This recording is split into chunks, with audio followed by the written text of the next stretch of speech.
retrouve aujourd'hui pour le tirage trimestriel des signes d'air. Alors, les signes d'air, c'est Verseau, non, Gémeaux, Balance, Verseau. Je vais y arriver. Je vous promets, je vais y arriver. Un jour, ça rentrera. Pour l'instant, j'ai encore besoin de petites anti-sèches. Bref, pour faire ce tirage, j'ai décidé d'utiliser le Bluebird Lenormand pour le tirage avec le Lenormand. Vous savez qu'il y aura 6 colonnes.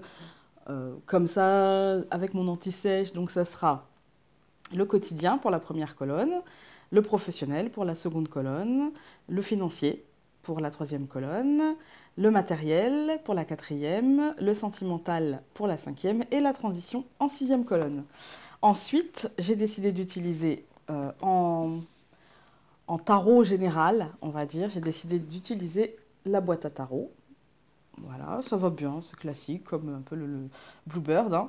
Pour le sentimental et pour tous les signes, donc je vous invite quand même à aller voir vos signes solaires, vos ascendants et votre lune. En barre d'infos, il y aura le site Astrothème qui vous permettra de calculer tout ça. Donc pour le tirage sentimental, j'ai décidé d'utiliser pour tous les éléments et donc pour tous les signes le Téléma-Tarot. Voilà, comme d'habitude, j'ai décidé d'utiliser le petit jeu avec les pierres et le petit jeu avec les plantes. Voilà, j'ai fait des petites recherches et du coup j'ai pris ce qui me semblait pertinent par rapport aux cartes du tarot. Je n'ai pas fait par rapport aux cartes du Lenormand puisqu'on va le faire ensemble et le tarot je l'ai tiré en amont. Bon, il saute déjà, j'ai pas encore commencé. J'ai décidé de le faire en amont pour plus de praticité, tout simplement, gain de temps, voilà. Sur ce, j'ai rien d'autre à vous dire si ce n'est j'espère qu'on va passer de bonnes vacances et donc on va se mettre tout de suite la tête dans les cartes. À tout de suite. Voilà, on se retrouve avec la tête sur les cartes et donc c'est parti. Alors, pour les Gémeaux, Balance et Verseau,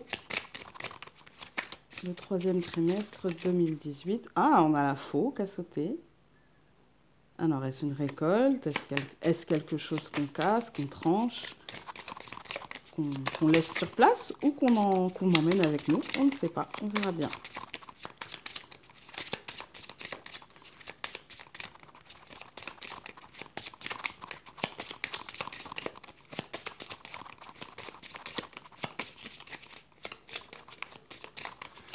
Allez, c'est parti.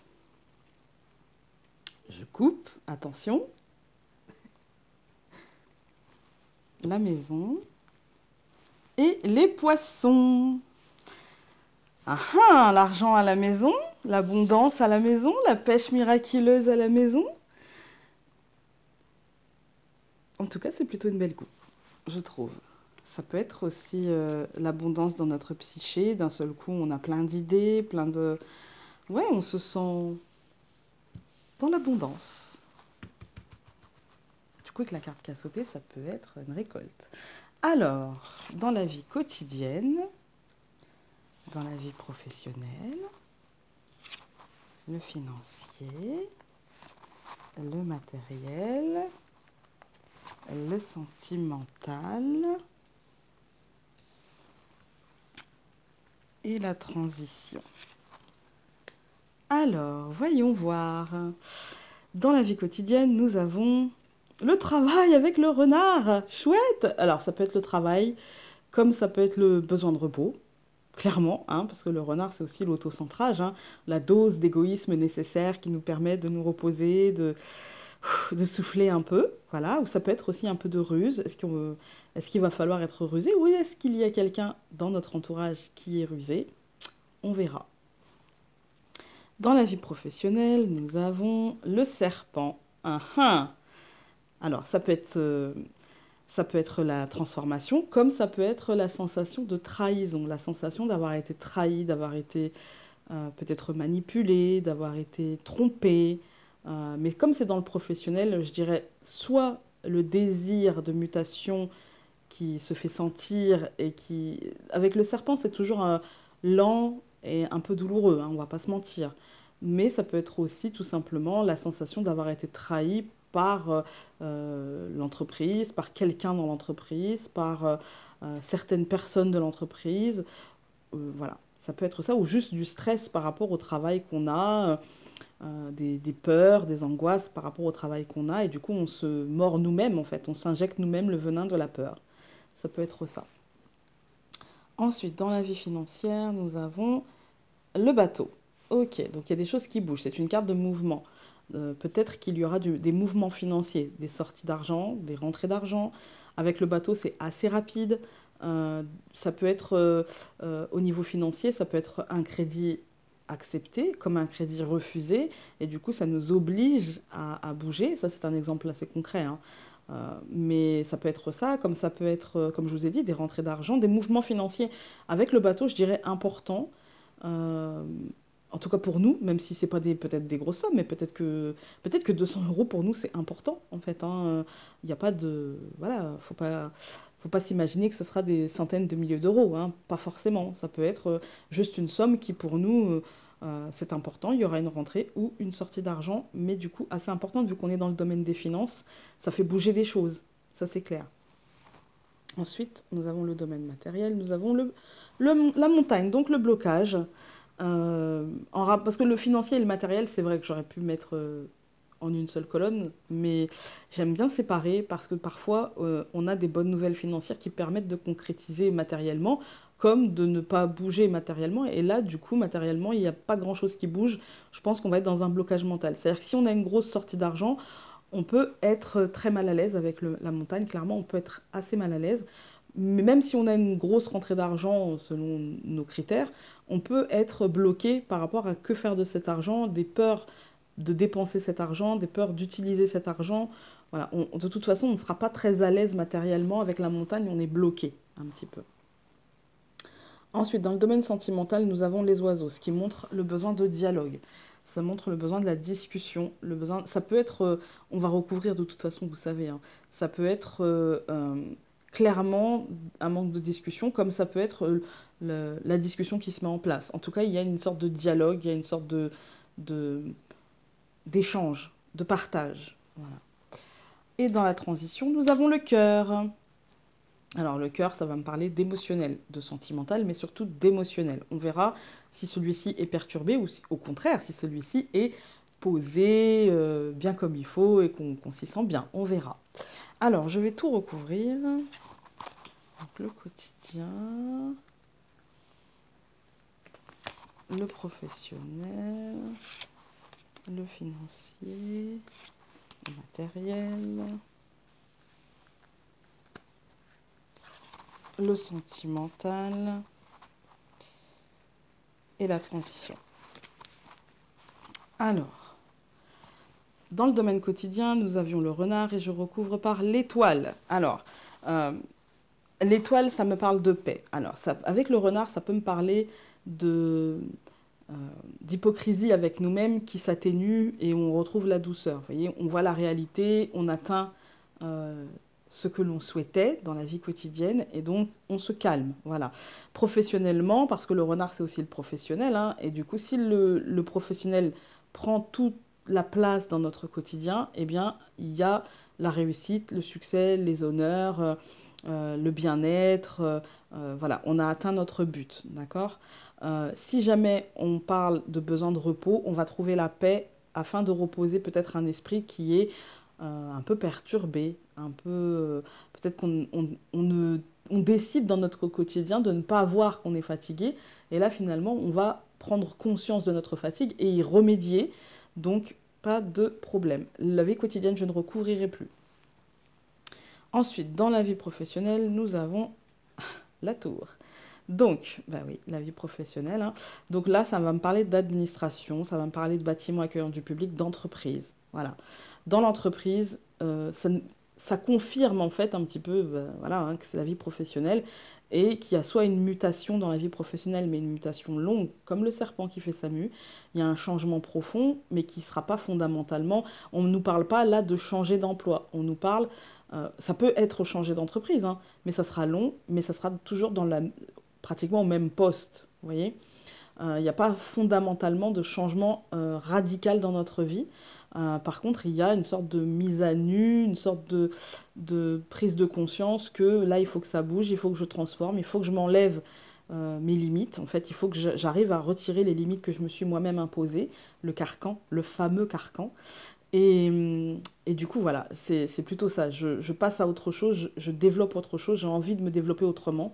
Et voilà. Après, ça peut être aussi la sensation de trahison dans l'entreprise. Ça peut être concrètement quelqu'un qui nous a euh, fait quelque chose au sein de l'entreprise et du coup, par rapport à ce quelque chose, on se sent trahi.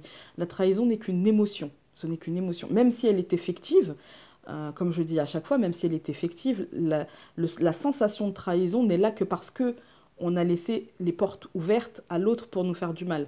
Quelqu'un qui vous trahit, quelqu'un qui vous plante un couteau dans le dos, mais où vous ne lui faisiez pas confiance, ou dès le départ vous vous méfiez de cette personne, ou, eh ben vous n'allez pas vous sentir trahi, vous allez vous sentir quelque part en accord avec ce que vous pensiez de cette personne. Donc vous vous y attendiez. Voilà. Quand il y a la sensation de trahison, c'est que on a préféré ne pas voir et du coup on se sent trahi parce qu'on ne l'a pas vu arriver. Voilà. Donc il y a peut-être ça au sein de l'entreprise pour moi. Ensuite, dans le domaine financier, on avait le bateau et on recouvre par l'homme. Alors, très concrètement, dans le domaine financier, il peut s'agir là, ici, d'un mouvement matériel, parce que l'homme étant la matérialité. euh, si c'est un mouvement matériel, ça sera pour des dépenses du quotidien, parce que l'homme, c'est aussi le quotidien, l'ici, le maintenant, le concret. Vous voyez. Et du coup, ça peut être ça. Après, il peut y avoir dans le domaine financier, par exemple, euh, un homme qui arriverait soit pour nous aider, ou soit au contraire un homme qui partirait et avec perte et fracas, pardon. Un homme qui partirait avec perte et fracas. Mais moi, j'ai quand même tendance à y voir euh, des mouvements financiers qui impliquent notre quotidien, en fait, qui induisent des changements dans notre quotidien, parce que le bateau, c'est le mouvement, même si c'est pas la cigogne qui représenterait vraiment le changement, mais il y a quand même l'idée de passer d'un point A à un point B. Et du coup, il y a peut-être un mouvement financier en rapport avec notre vie quotidienne. Vous voyez. Du coup, est-ce que c'est une rentrée d'argent qui changera notre quotidien ou est-ce que c'est une sortie d'argent, une dépense qui impactera notre quotidien? On va recouvrir. De toute façon, je vais recouvrir la tour et je vais recouvrir l'homme pour l'instant. Ensuite, dans la vie matérielle, nous avions la montagne que je recouvre par l'hélice. Ok. Donc là, clairement, je peux mettre en relation ces quatre-là. Pour moi, il y a vraiment un mouvement matériel assez difficile, hein, un mouvement financier et matériel assez difficile, mais qui finira bien, qui finira avec succès, honneur et réussite. Mais je vais quand même recouvrir l'homme, même si je ne recouvrirai pas l'hélice parce que ça nous montre qu'il y a un déblocage au niveau du matériel et que finalement on prendra euh, les bonnes mesures. En fait, on prendra la bonne mesure qui nous permettra de débloquer la situation matérielle. Voilà. Ensuite, dans la vie sentimentale, nous avions les oiseaux que je recouvre par l'encre. Donc oui, il y a des discussions par rapport aux liens que l'on a, par rapport à l'ancrage que l'on souhaite dans notre vie sentimentale. Euh, Moi, j'ai envie de vous dire qu'il y a des projets d'ancrage. J'ai l'impression que là, ce que je ressens, c'est qu'il va y avoir des projets d'ancrage qui peuvent encore bouger, qui ne seront peut-être pas tout à fait stables et posés, mais il va falloir parler de ça. Il va falloir savoir ce que l'on veut, ce que l'on ne veut pas dans la vie sentimentale.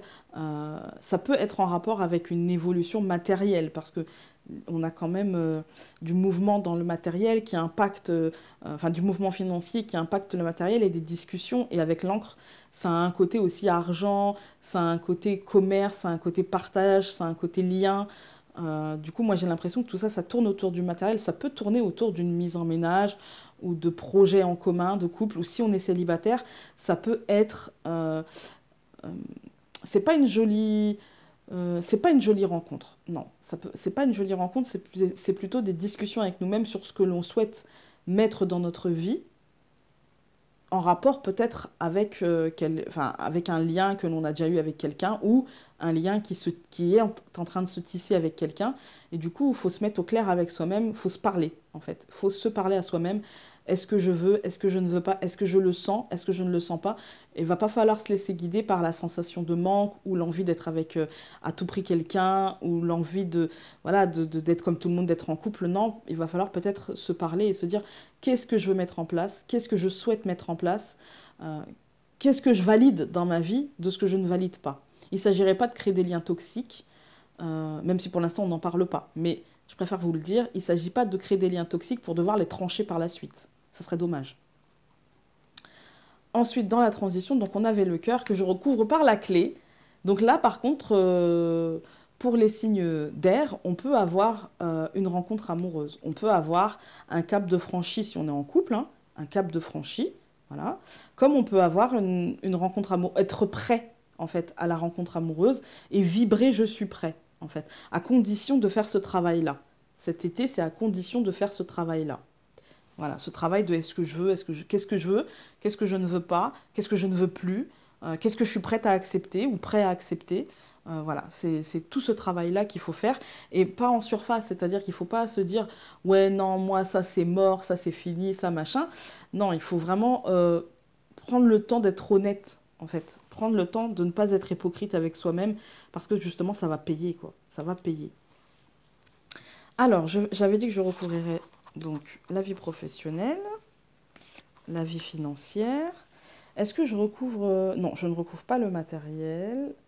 Par contre, je vais recouvrir le sentimental et je ne recouvrirai pas le cœur.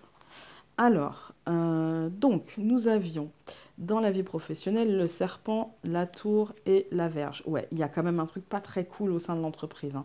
Il peut y avoir une colère, il peut y avoir des disputes, il peut y avoir de l'autoflagellation de pourquoi j'ai pas fait ci, pourquoi j'ai pas dit ça, pourquoi j'ai pas répondu, pourquoi je me suis laissé faire. Parce qu'il y a quand même... là, moi, ça me parle d'une sensation de trahison, d'un énervement, de quelque chose qui est pas net, qui est pas clair, qui est pas au top. Après, ça peut être avec nous-mêmes, hein. Si vous êtes, par exemple, auto-entrepreneur, dans votre entreprise, vous pouvez... il y a une forme de procrastination, hein. Vous pouvez vous dire, bah, j'aurais dû faire ci, pourquoi j'ai pas fait ça avant, pourquoi j'ai pas... Voilà, il peut y avoir ça, et du coup, une sorte d'autoflagellation, une sorte de coup de pied aux fesses qu'on aurait du mal à se mettre, vous voyez. Et même d'ailleurs, si vous n'êtes pas auto-entrepreneur, si vous êtes patron, il y a une forme de, ouais, de coup de pied aux fesses qu'on n'arrive pas à se mettre, on n'arrive pas à sortir peut-être de cette léthargie, comme si en fait on n'était pas bloqué, mais comme si on n'arrivait pas à transformer, comme si on n'arrivait pas à retirer cette fameuse peau de serpent, et comme si on n'arrivait pas à s'en détacher. Et du coup, on va s'énerver, parce que c'est important pour nous, et parce qu'on a envie d'ancrer certaines choses, parce qu'on a envie d'avancer dans notre milieu professionnel, et que peut-être on n'arrive pas à avancer comme on veut avancer. Voilà. Mais on va recouvrir. Ensuite, donc, dans la vie financière, nous avions le bateau, l'homme, et nous avons le chemin. Donc oui, il y a des choix, bah oui, hein, avec le bateau, l'avancement, mais ça n'avance pas matériel, enfin, ça ne peut pas avancer concrètement si on ne fait pas des choix, si on ne pose pas des décisions. On verra, on va recouvrir. Pour moi, le choix, c'est la prise de décision, peut-être la sortie de zone.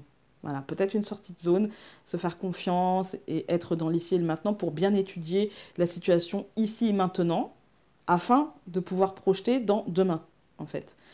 Aujourd'hui, vous voyez, c'est comme une boussole. Vous prenez la boussole, elle vous indique le nord. Voilà, donc là, ça vous indique implicitement où vous êtes.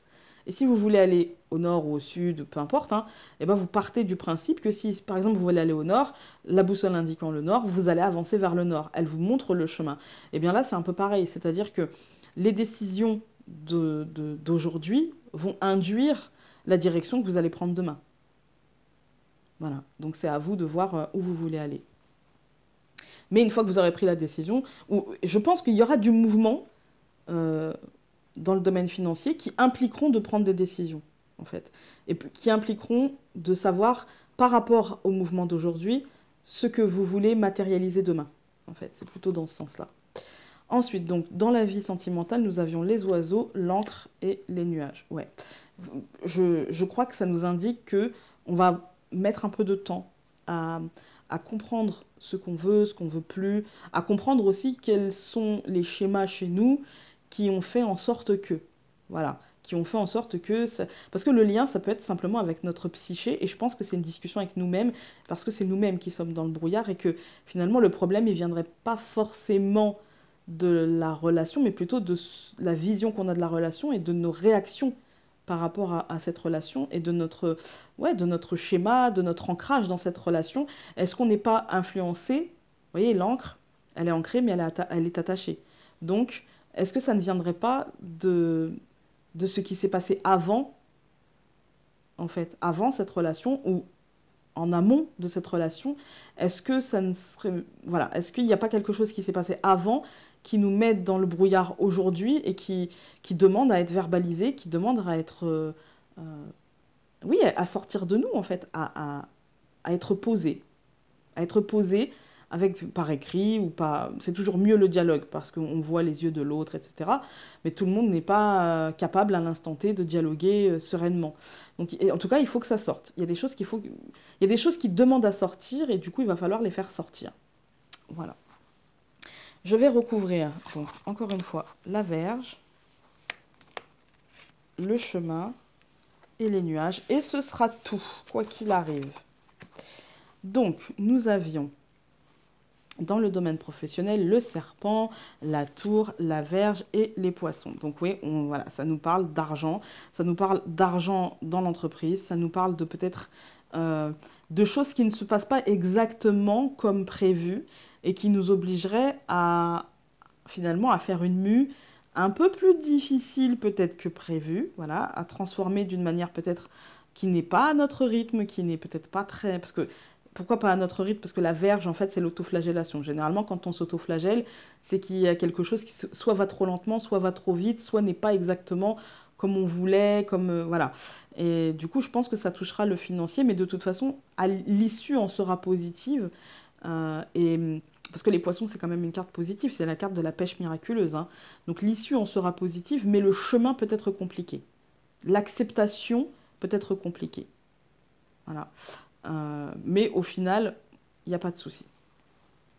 Ensuite, donc dans le domaine financier, nous avons le bateau, l'homme, le chemin et le bouquet. Donc on prendra la bonne décision. Vous voyez, ça finit bien, ça finit bien. Donc je m'inquiétais pas vraiment, hein. Mais dans le domaine professionnel et dans le domaine financier, puisque souvent c'est quand même assez lié, hein, on va pas se mentir, eh bien il y a, pour moi, là ça finit bien en fait. Et la sensation de trahison finalement passe et on... C'est pas qu'on... En fait, on accepte, on fait avec, et puis on passe outre, et puis au final, c'est pas si grave.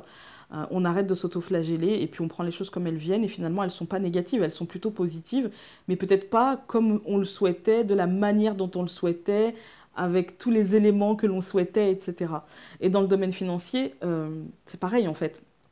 Du coup, ça nous permet quand même d'avancer, de concrétiser certaines choses, de matérialiser certaines choses. C'est pas le soleil, c'est l'homme. Donc, c'est concrétiser certaines choses, matérialiser certaines choses, mais en tout cas, en fait, du coup, de faire un choix, de prendre une direction qui peut-être ne sera pas la direction choisie en amont, mais au final, qui sera très positive et nourrissante et épanouissante. Donc, il n'y a pas de souci. Et dans le domaine sentimental, nous avions les oiseaux, l'encre, les nuages et le cavalier. Donc, de toute façon, on se sort de ça. Vous voyez, le cavalier, voilà, c'est tourné de l'autre côté. S'il avait été là, ça aurait été plus compliqué, mais là, il est tourné vers la transition. Et dans le domaine sentimental, là, on est quand même clairement... Je pense que les signes d'air vont être impactés très clairement au niveau émotionnel et sentimental pour le dernier trimestre 2018, hein. À mon avis, c'est très clair. Donc juillet, août et septembre, pour moi dans le domaine sentimental, il va falloir verbaliser des choses, il va falloir parler de certaines choses, même si on se sent un peu perdu, même si on a l'impression que du coup, tout le reste du tirage engendre, voilà, il y a tellement de mouvements, il y a tellement de choses voilà, qui sont un peu longues, ça va engendrer peut-être une certaine incertitude, ça va engendrer, et même pour les célibataires, ça peut engendrer une certaine incertitude parce que quand il y a un aspect de notre vie qui est un peu chamboulé, que ce soit professionnel, financier ou même dans la vie quotidienne, la vie familiale, on est un petit peu chamboulé et du coup, là, ça sera peut-être pas, le sentimental pour les signes d'air ne sera peut-être pas à l'ordre du jour pour ce trimestre-ci, mais peut-être pour le prochain. Voilà. Alors, je ne vais pas regarder les dernières cartes et on va se retrouver, parce que bah, c'est chaque domaine, hein, voilà. Et on va se retrouver avec les 3 tas de cartes, pour le coup, j'allais dire 4, je suis tellement habituée, les 3 tas de cartes qui nous parleront de chaque signe. Voilà, à tout de suite. Voilà, on se retrouve avec les 3 tas de cartes, donc Gémeaux, Balance et Verseau. Et du coup, là, vous n'avez pas à choisir. Voilà, sur ce, je vais commencer par les Gémeaux. Alors, pour les Gémeaux, et donc en tirage général avec la boîte à tarot, donc un tarot de Marseille, hein, nous avons le chariot, Alors, le chariot, ça va me parler de volonté, ça va me parler de concentration, et ça va me parler d'être franc, direct, droit au but. Je vais quand même un petit peu étendre le sujet de cette carte, on va dire, hein, je perds mes mots. Donc le chariot, pour moi, ça va être la recherche du contrôle de ses émotions et de ses projections.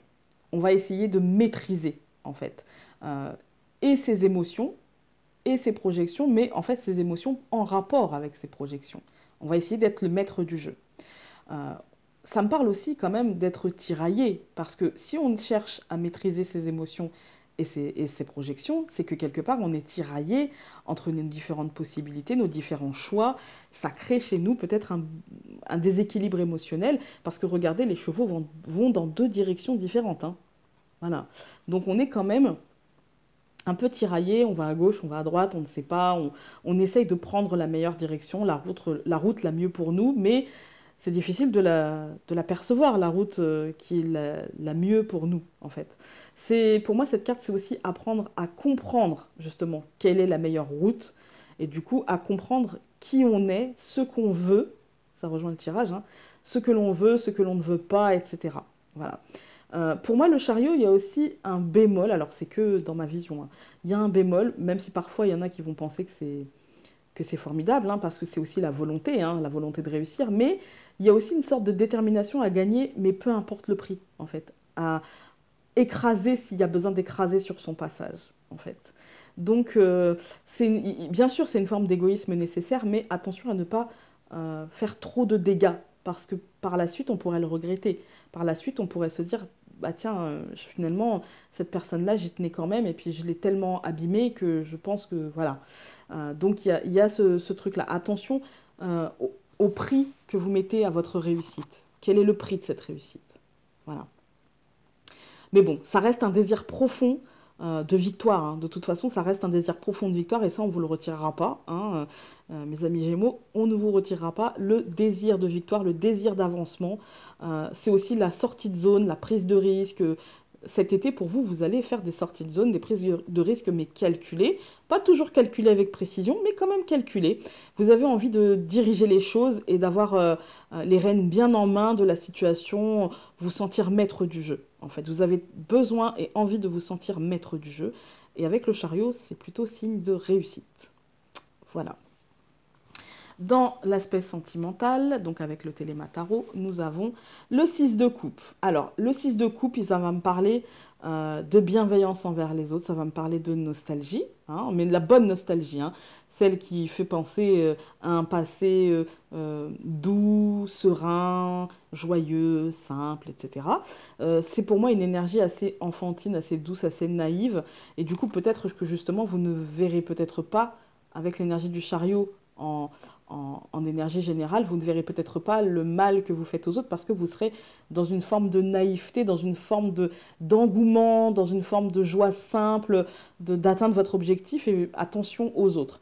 Par contre, vous serez toujours dans la bienveillance envers l'autre, hein, il n'y a pas de... Voilà. Mais attention quand même, parce que parfois les comportements, même si on les trouve bienveillants, même si on les trouve sympathiques et gentils et qu'on avance quand même dans notre direction, on peut froisser. Donc attention, c'est un sentiment de douce nostalgie, donc le 6 de coupe. Ça peut être aussi, enfin pour moi ça rejoint quand même très bien l'énergie amoureuse, hein, parce que moi ça me fait penser souvent cette carte aux souvenirs amoureux. Vous savez, les souvenirs positifs qu'il reste d'une histoire. Finalement, au bout d'un certain temps, il nous reste que l'amour qu'on a partagé et pas forcément les disputes, les colères, voilà. C'est aussi le symbole d'un amour simple et joyeux. C'est un amour léger. Ça peut être aussi le symbole d'une réconciliation. Vous voyez. Mais du coup, avec l'énergie du chariot dans une énergie générale, on peut être l'instigateur de cette réconciliation. Voilà. Ensuite, donc, avec la pierre, nous avons la cornaline. La cornaline, elle apporte du courage. Ça va bien avec le chariot. Elle apporte du courage, elle apporte le dépassement de soi. Elle peut aussi procurer de l'élan, chariot, hein, de la fermeté et de la bonne humeur. Elle favoriserait le pragmatisme, le chariot encore une fois. Donc peut-être que la cornaline peut vous aider dans ces énergies-là. Et avec la plante, nous avons le mimosa. Alors le mimosa, c'est un symbole de lumière, de magnificence, d'élégance, de simplicité. de tendresse, d'amitié. Le mimosa, pour moi, ça représente aussi le féminin, de par son apparente fragilité, qui n'empêche en rien sa belle puissance de colonisation de son environnement, j'ai envie de dire. Voilà, pour vous, mes amis Gémeaux. Alors, hop. Pour les balances, et donc, pour moi, j'espère que c'est une bonne carte, hein. Alors, oh, le 10 de bâton. Alors, le 10 de bâton, pour moi, ça me fait penser au fardeau. Vous voyez, un peu la croix, la lourdeur, hein, la surcharge, la lutte sans fin. Pour moi, ça peut me parler, alors là, de surcharge de travail, de surcharge de responsabilité. Encore une fois, c'est ce qu'on se met sur les épaules, hein. C'est pas les autres qui nous mettent ça, c'est nous qui nous mettons ça. Ne pas savoir dire non, voilà. C'est aussi, pour moi, le 10 de bâton, c'est aussi le symbole de, vous savez, de vouloir plaire à tout le monde, en fait. On ne sait pas dire non, parce qu'en fait, on veut aider tout le monde, on veut plaire à tout le monde, on veut être gentil, on veut être perçu comme gentil et gentille. Voilà. C'est aussi pousser ses limites au-delà, parfois, de nos capacités physiques ou psychiques, ou voilà, hein. En faire trop, tout simplement en faire trop. Euh, pour moi, cette carte, c'est le symbole de trop de travail et de trop peu de loisirs. Et quand je pense cette phrase-là, vous voyez, elle me vient, mais je pense à moi, vous voyez. C'est aussi le sentiment de ne rien faire de bien, ouais, exactement ma psyché, hein. De se dénigrer, de ne pas, euh, ouais, de se dire que tout ce qu'on fait est médiocre, en fait. Le symbole de la médiocrité, un petit peu mes ressentis et l'autoflagellation. Voilà. Être certain qu'il y a forcément un revers à la médaille, c'est-à-dire que s'il y a une réussite, si on arrive à faire quelque chose, et ben, être certain que de toute façon, ça sera jamais exactement positif, ce sera jamais exactement bien, ce sera jamais formidable, ce sera jamais génial, ce sera jamais... voilà, non, on se dit que de toute façon, si on a une réussite, c'est qu'il y a un truc derrière qui va... Voilà. C'est aussi la résignation à cette surcharge, hein.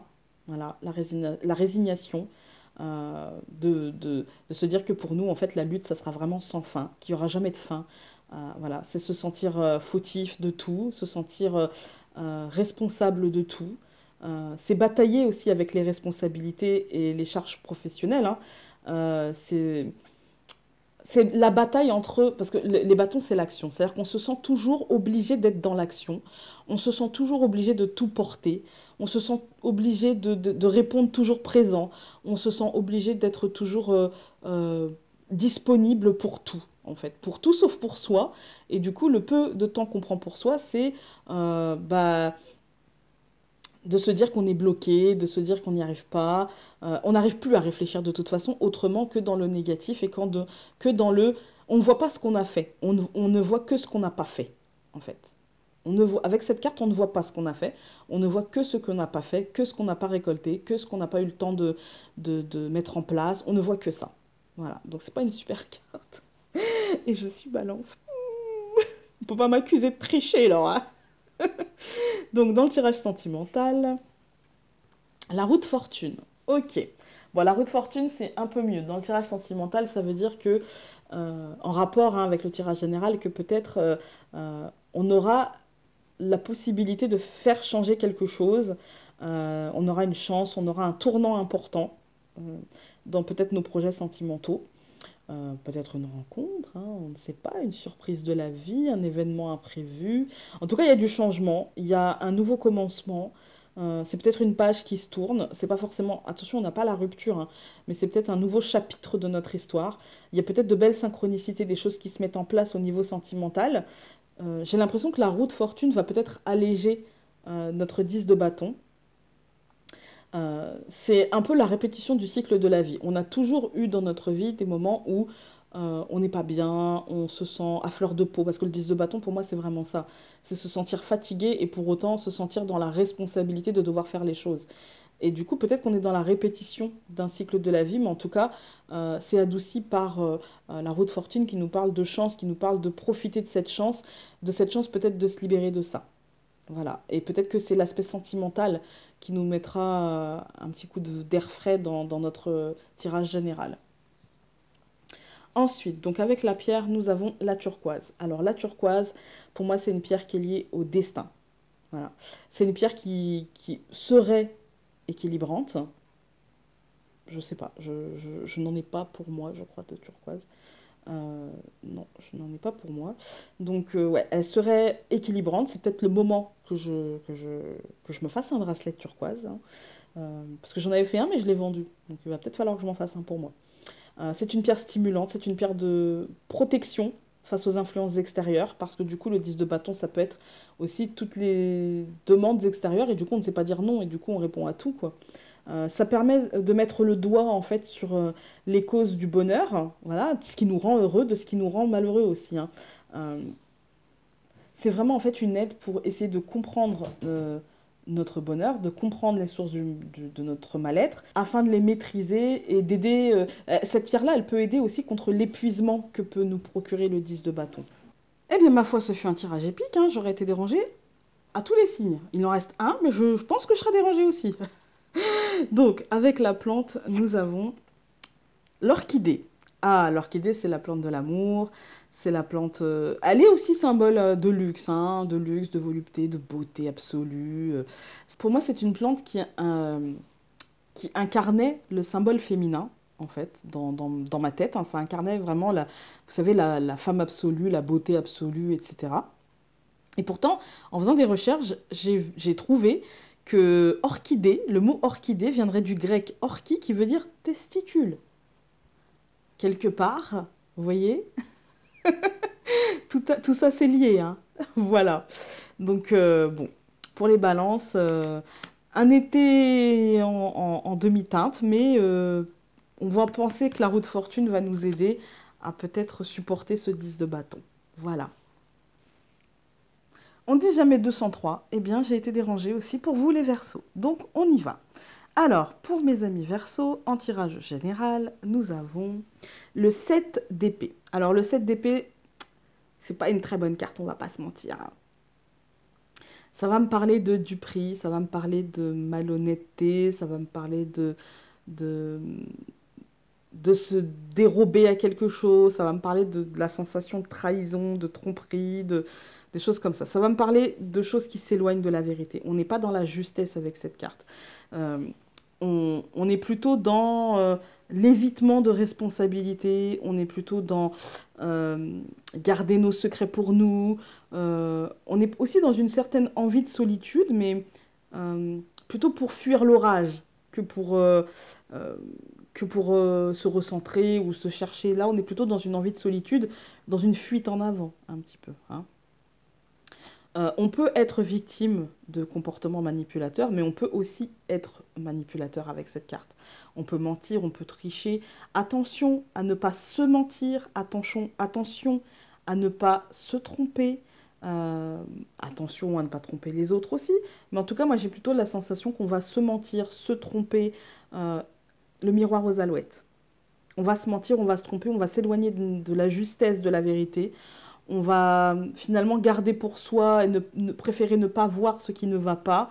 Et puis s'isoler dans une forme de positivité alors que tout est contraire à cette positivité, en fait. Dans le tirage sentimental, nous avons l'empereur. Alors l'empereur, ça va me parler de pouvoir. Euh, c'est assez, voilà, je trouve que c'est assez complémentaire parce que là, c'est vraiment se mentir à soi-même, etc. Et là, ça veut dire prendre son pouvoir, être une figure d'autorité. Ça peut me parler d'une figure paternelle aussi, hein. Ça peut être quelqu'un qui se présente comme ça dans notre couple et qui finalement est comme ça, hein. Ça va me parler du pouvoir de la raison. Peut-être que justement, le sentimental, soit la personne se présente comme ça et en fait elle est comme ça, ou soit le pouvoir du sentimental nous fera retomber un petit peu sur terre.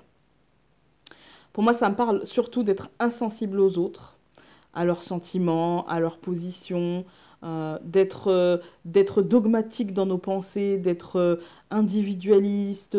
Ouais, voilà, c'est nous qui avons raison, c'est indubitablement nous qui avons raison. Et même si on a tort, on a raison. Voilà. C'est un chaos organisé. Pour moi, ces deux cartes-là, ça me fait penser au chaos organisé. C'est pour moi le fait d'instaurer des lois ou des valeurs familiales qui peut-être ne sont pas justes vis-à-vis des autres, mais bon, on s'en fout un petit peu, hein. C'est prendre le contrôle d'une situation, d'avoir une réflexion un petit peu structurée, mais auto-centrée surtout, hein. Voilà, auto-centrées, et même si elles sont pas bonnes, en fait. Ensuite, avec les pierres, nous avons le jaspe rouge.